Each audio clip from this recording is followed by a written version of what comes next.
Have you ever arrived in another country, plugged in a device from home, and heard a sound no traveler wants to hear? A brief electronic shriek, a smell of something burning, and then silence.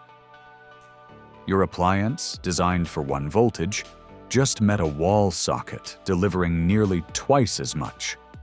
If you are American in Europe, the voltage is roughly double what your device was built for. If you are European in America, your appliance is receiving half the power it expects. Same socket. Completely different electrical systems. This mismatch costs money, requires adapters, and occasionally destroys electronics. It exists because one man built his power grid in Lower Manhattan in 1882 and assumed everyone else would follow. But here's the surprising truth. The rest of the world eventually chose a higher voltage because it is genuinely more efficient. America knows this.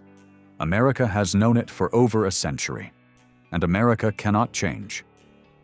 Today, we're unpacking why Thomas Edison chose 110 volts, why the rest of the world disagreed, and why the gap between them has been frozen in place by the most expensive barrier imaginable: the wiring inside every building on the continent. In 1882, Edison opened the world's first commercial electrical power station on Pearl Street in Lower Manhattan.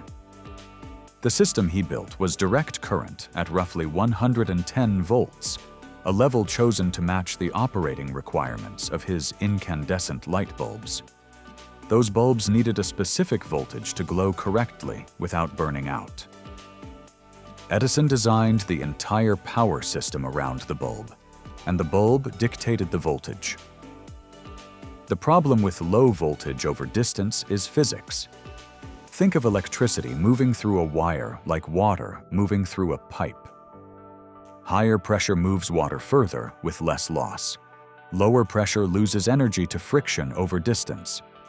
Edison's low-voltage system could only deliver power effectively within about a mile of the generating station. Early electrification in America required a generating station in every neighborhood as a result.